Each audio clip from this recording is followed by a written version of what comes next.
Hi everyone. In this video, we from Group 10 would like to share our basis analysis from a poem called The World is Too Much With Us, written by William Wordsworth.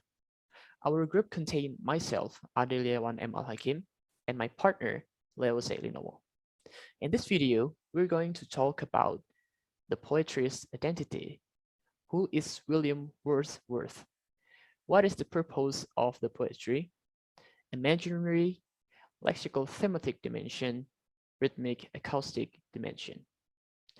And before we start our presentation, let my partner Lewo read the poem for you guys. Lewo, time is yours. The World is Too Much With Us by William Wordsworth.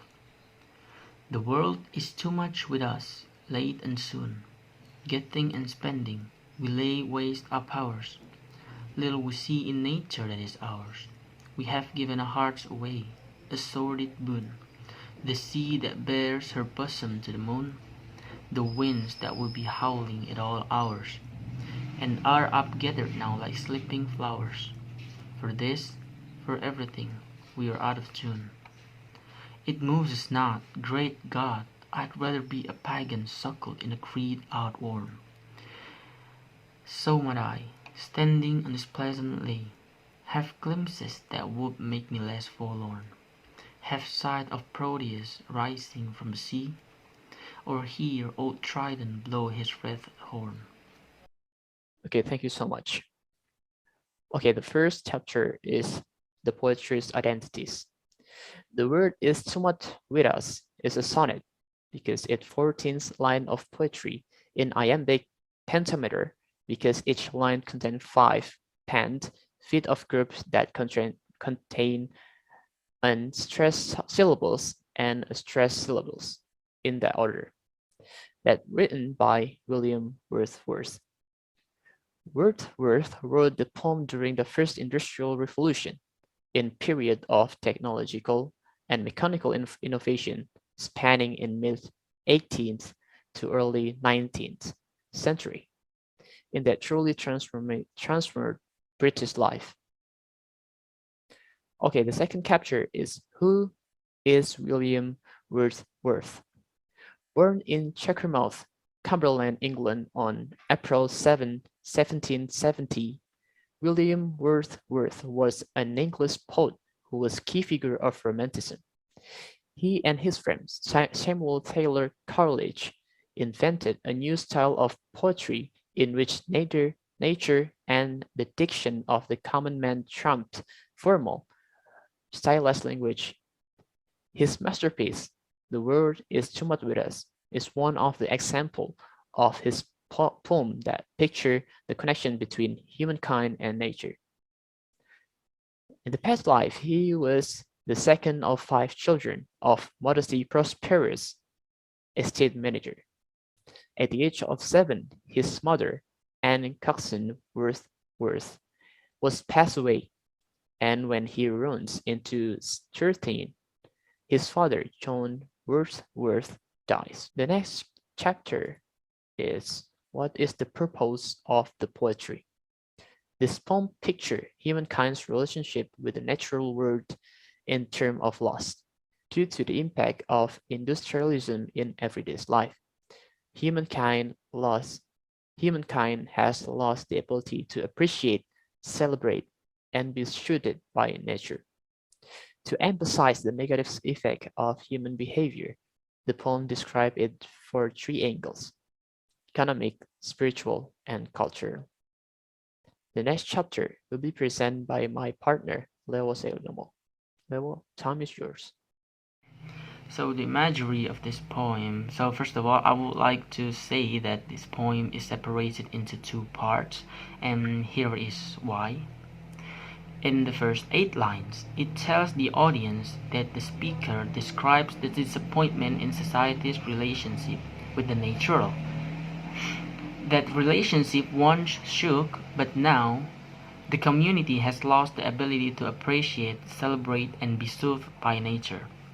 So we can see here in the second line there is this word getting and spending, It shows that humans have the nature and also the ability to get something, in this case money, and spend it.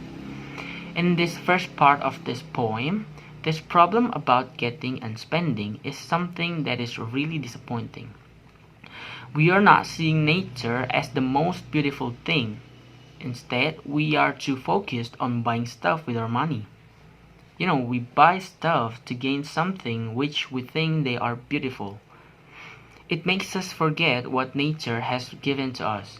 Just like the fifth and the sixth lines, it says the sea and the winds. Well, those are beautiful things provided by nature. However, we don't appreciate it enough and we're just, wrong because of it. And the second part of this poem is the next 6 lines. Why? Because there is a tone change. Here in the next 6 lines, it's all about individual wishes. The speaker describes the wishes to go back to old days and become a person who just believes in old beliefs to get out of this disappointment. Well, it's a pagan in this poem. In this second part, we can see that the speaker rather be a pagan. Why? It means that everything in this world just would be better if a person becomes someone who only believes in old beliefs.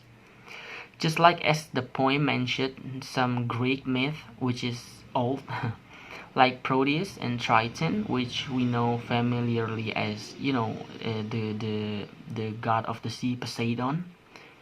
It will make a person less forlorn or miserable. So the lexical thematic elements of this poem. The first is diction. There are some words which are unfamiliar for us, such as sordid boon, bosom, pagan, and forlorn. Well, sordid boon mean it's kind of confusing because sordid means broken, ugly and bad, while boon means gift or present, which is good. So maybe we can say that this is a bad gift given by us to us. Maybe it's a little bit confusing, but if you relate it back to the point, then it makes sense. And bosom means a part of chest of a woman. Pagan means person who believes in old belief. Forlorn means sad, desperate, disappointed, etc. Second is rhetorical features. There are some personification, especially in the line that the sea, you can see that this sea that bears her bosom to the moon. Well, it is a personification of a sea as a female because there's the word her here, and this is quite beautiful according to other sources. And the second is their simile. In the 8 lines, it says that and are up together. No, sorry, in the 7th lines, it says that and are up together now like sleeping flowers. Well, it refers to the sea and the wind, and it similes to the sleeping flowers. For the theme, this poem theme is nature and disappointment with the society. In the rhythmical acoustic dimension, we can see that here in the first 8 lines, this poem has end rhymes. Let's take example from the first 4 lines, from the first 8 lines. It has the word soon, powers, hours, and boon. Well, we can see here that soon has the same ending sound as boon. It is the un sound, while powers and hours also has the same ending sound. It is ers. The same thing goes for the next 4 lines, where the last words has the sound un and ers. So to make the pattern out of the first 8 lines, the sound un is marked by a and the sound ers is marked by b. So the pattern of the first 8 lines are is a b b a b b a. The next 6 lines also have end rhymes, although it is different from the first 8 lines because of the different sound produced by the words. In this second part of the poem, we have 2 groups of words that have different ending sounds. it is B, Li, and C, which have the same sound. It's the sound E.